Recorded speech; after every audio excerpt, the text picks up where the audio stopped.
I want to give you a quick guide for my Chaos Fireball Blood Mage. I know it's quite late in the season, I was a bit slow this time, but I have figured out that there are not many guides for this build which are very budget friendly, so most variants of this build are using multiple divine setups. And so I myself also struggled in the beginning with this build and how to actually become powerful without investing many divines. And here with this variant that I'm playing right now, I feel very comfortable, so I want to share it. So this build is very cheap. It costs less than 2 divines in total. You can even go with even less, so you don't even have to spend divines. You can just buy some cheap items for exalted orbs. And I'm pretty sure it still will work out. My most expensive items are my wand, so my weapon, and my focus. And everything else I bought for like 10 to 20 exalted orbs. And as you can see here, we are doing a tier 15 map. I think this is enemy level 80 if I'm not wrong. I'm doing some ritual farming. This is my strategy right now for farming currency. So there will be some rituals as well. And yeah, you can see this build is doing a lot of AoE damage. It just looks very great in my opinion. I really love this aesthetic of this build, the purple flames and explosions. So yeah, it works out very well. We also are kind of tanky, so I have to say this is not a brain AFK build or whatsoever. You will die from time to time if you don't pay attention, so you have to play a little bit carefully. You can't just run into the center of everything and just stay AFK for 2 seconds or so, then maybe you will die. But as long as you are prepared and always try to anticipate dangerous situations and just start shooting your fireballs all the time, just don't stay AFK, then you should be good to go. We have more than, I don't know, 15k effective health in mapping, so we have quite a lot of energy shield, quite a lot of life. We also increase our life because we are blood mage with the life or blood remnants. So yeah, also we are running an enfeeble curse setup, so I run 2 curse setups. I have despair for lower chaos resistance and enfeeble for damage reduction. This gives me, I think, 37% damage reduction, so also boosts my effective health by quite a lot. So yeah, together with the curses, we are even more tanky and can play even more safe. So this build is very good for ritual farming, which is very good right now in this meta. So yeah, I don't know what else I can say. Just wanted to give you a quick overview for the gameplay here. I think there's also a boss at the end, so maybe we can also skip a little bit, but yeah, I think you got the idea. We shoot many purple flames here and everything explodes. I just don't know exactly when the boss fight is happening. Somewhere here, I think. No, map is completed. 1 second. Okay, now here's the boss fight. So boss fights are no problem at all. You also use, for single target damage, you don't use fireballs, you use another skill. And here you can see the boss dies very quickly. And again, this is a budget build, okay? You don't need many divines. This build costs up to 2 divines, but you can even spend less. Okay, so just one more time for the boss. So you just see the damage from the single target skill. I always forgot the name, but you can see we are dealing 1 million damage in a second or so. So it's very good. Now I can take a look. Ember Fossilidate. I can't pronounce it, sorry guys, but this skill is very good, the Ember skill. This is our single target damage skill. And yeah, now I can quickly go over the setup here. We're also playing cast and critical. So this is one of the biggest issues of this build. We want to shoot as many fireball projectiles as possible. And in order to do that, we need a fire infusion, because fireball will consume a fire infusion to launch a ring of smaller fireballs, and this will actually shoot 12 more projectiles. So you want to get as many fire infusions as possible. So how you do this before you have cast and crit ready, you just use living bomb. So you plant living bomb on enemies and then shoot your fireball, and then you will also get your fire infusions. So this is like the simple setup in the early end game before you have cast and crit. But at some point of this build you will have cast and crit. ready. So the requirement for that is that you have Sunder of the Flash. This is a very powerful passive from the Ascendancy, Blood Mage Ascendancy. And also I recommend being level 85 at least, maybe level 80, 85, something like this. Right now I'm level at 90, and this will lead that you will have quite a high amount of crit chance. So here you can see my critical hit chance is 98%. This is also mainly because we are playing with this pinpoint critical support. Without that, I'm only at 61%. But together with the support, it's also a very budget variant of reaching this high crit chance, but this way we also reach around 100%.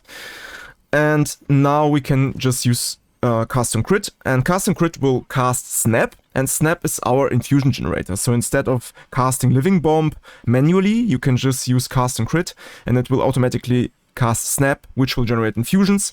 So here we have Boundless Energy, Harmonic Remnants, and Energy Retention, just a basic setup for meta skills and for remnant skills. And yeah, this combination of custom crit and fireball is basically enough in large enemy groups to deal massively AoE damage, like we saw in the gameplay in the beginning. For fireball skill, we have Unleash support, Considered Casting, Fork for splitting projectiles, very important, Deliberation for even more damage, and Pinpoint Critical for this custom crit setup. So we have some damage supports, we have Fork support, we have Unleash support for more projectiles, and Pinpoint Critical for cast on critical. If you're playing with Living Bomb setup, you want over abundance, Harmonic Remnants, Efficiency, and Rapid Casting. So then you have a 2 skill setup, also works, very nice combination. Now for the single target or boss damage, like I mentioned, Ember Fusilate, I just call them Ember, the Ember skill. Ember Fusilate skill, whatever, is our main single target DPS. Here we have Compressed Duration, Considered Casting for more damage, Concentrated Area for more single target damage, Wild Shards, because this really helps with generating these embers. If I remove Wild Shards, it will take forever, but with Wild Shards, it's very quick to generate this. And again, Deliberation for more damage. So here you can see we are reaching more than 100k right now with my setup, when all the bonuses are active. Then I used to play with Withering Presence in the beginning, but then I switched to Mana Remnants. Mana Remnants, also with something like Harmonic Remnants and Herbalism, is very good for restoring mana. So you will collect your Mana Remnants and Life Remnants for life and mana. This will give you enough sustain during mapping. And the last part of this build are the curses. Frostwall is actually not needed anymore, I don't use it. Enfeeble for damage reduction, and Despair for chaos resistance, to lower the chaos resistance of bosses and elites. And here we have very similar setup. We have Heightened Curse, Focus Curse, and Efficiency for both setups here, and Curse Ground for Enfeeble. And you can also get like a 6th link and add something like Magnified Area. So the idea of Enfeeble is, since I'm farming rituals, I want to be a little bit more tanky, a bit more safe. So then I can cast Enfeeble Curse 2 times on the ground, and then it will remain, with the support of Curse Ground, it will remain this runic inscription. So enemies will spawn during ritual and they will automatically get cursed and deal less damage to me. So this is the idea behind Enfeeble, but you don't need it during mapping, just for ritual and maybe Abyss, because Abyss can also deal quite high amount of damage. We are of course capped out on all resistances, also on Chaos, quite some life, quite some energy shield. Items wise, so these 2 are my most expensive items, like I mentioned. This wand here costed me 1 divine, or maybe even 2, maybe it was 2 divine for the wand and 1 divine for focus. But actually they are very cheap. I think they should get even more cheap now, because crafting wands is very simple. You can also craft it yourself. There are many guides on YouTube how to craft these powerful wands. It's actually very easy this season, so not too expensive. Also focuses with +3 level of spell skills are not too expensive. So what you want for your wand and focus is crit chance or crit damage, increase cast speed, and then either increase spell damage with spells that cost life, chaos damage, or just general spell damage. Spell damage with a life cost is cheaper because it's more niche, but everything works. So here I have, for example, chaos damage and normal spell damage increase. So that's the things you want, besides level of spell skills. Level of fire skills or spell skills is the most important stat for all spell or sorcerer classes. This will boost your damage in the most significant way. But besides that, crit chance, crit damage, and increased cast speed and spell damage. Very simple. The rest of the gear is basically just resistances. So my gloves, for example, have many resistances. Boots, of course, movement speed and resistances. Belt is max life resistances. My ring is increased rarity, resistances life. Again, life, increased rarity, and resistances. And also my amulet gives me spirit. Okay, yeah, that's also important. We need spirit. You need at least 41 spirit for the setup. Otherwise, you can't have both. So like mana remnants and cast and crit. It will not work without at least, I think, 41 or 31 spirit. If you remove this herbalism, then you will need a little bit less. But if you also want to use something like herbalism, then you will need at least... oh, actually it's less. It should be like -5, so 35 spirit. Okay, you need at least 25 or 35 spirit, depending on if you want to use this herbalism as well. So spirit on your amulet is the easiest way. Then here I was lucky, I also got a pretty cheap one for with increased max life. I think this costed me also 10 exalted or something. It should be worth much more because of this increased max life. And also cast speed is very good. Chaos resistance, all attributes. And the body armor is, or maybe, okay, I forgot the helmet. Helmet's also max life, rarity, and resistances. And then the second most important piece of gear besides your weapons is your body armor. Here you want to have one with very high energy shield. This one I crafted myself for less than 1 divine. But you can also start with one which has like 700 energy shield. You don't have to be that near to 1000. This is more expensive now. But I started with a very simple vile rope with 700 energy shield. It costed like 5 exalted or something. And here you just want to have max life and resistances if possible. Or you also go for this high energy shield. And here it's too expensive to have also max life and resistances. So here you will only have like 1 resistance like I have it here, and faster start of energy shield. Recharge is also very useful, but just focus on high energy shield depending on your budget. If you can spend 1 divine, then spend 1 divine. If you can't, then just spend a few exalts and get as high energy shield as possible. Just because we also scale our max life, so you can see my max life increases significantly when I put this on, because as a blood mage we have Crimson Power, Ascendancy passive, and this gives us 100% of energy shield also applied to our max life. So for that reason it's very important to have a good Viro. Then the last part, so I already showed you my Ascendancy. This looks like this. If I have the 4th one, I will go for Gore Spike or for Vitality Siphon. I think Gore Spike is actually fine here because I don't need this Life Leech in this variant. And this is how the skill tree looks like. We're also playing with a 2-weapon setup. This is something I can recommend. It's a little bit more nerdy, let's say, a little bit more clunky to set up, but it's very worth it, and it's not too difficult actually. But this setup looks like this. We just go for every crit chance and crit damage node. We start the tree with taking all of this max energy shield nodes, and then taking here this crit nodes. Here, very important, efficient casting for mana efficiency. It's very good. It lowers our mana costs.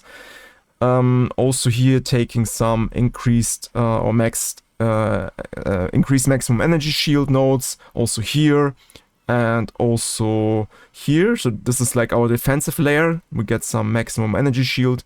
Then we go down here to the monk tree. Here we have some crit damage nodes. All of these nodes here are very useful. This is damage, this is again max shield, this is increased cast attack speed, this is movement speed, and this one is also very powerful, faster start of energy shield. It's very important that you also have energy shield delay of at least or maximum 2 seconds, let's say. If you have more than 2 seconds, it's a bit annoying recharging the shield, but here I have 1.3. This is very good. My energy shield recharges very, very fast. So yeah, that's the idea of this nodes here. Then on this side we go up, we take this projectile skills, chance for projectile skills to fire additional projectiles. We also take it here. We also have some nodes here. Here we have some more crit damage and crit chance nodes, chaos damage, very good. We take this one for the jewel, for the socket, also here socket. Here again we have faster start of energy shield recharge, also very important for energy shield, some more crit nodes, intelligence, max energy shield. Here it's very good if you play the two weapon setup. So with the second weapon, it's just a random staff, I use curse skills, so I put all of my curses, Despair and Feeble, on weapon set 2. This one. Actually, I have to put it like this. Okay, this was a mistake. Oh my god. Yeah, so with weapon set 2, we cast our curses. So here we can go for increased skill effect duration. We can go for faster curse activation, for more magnitude.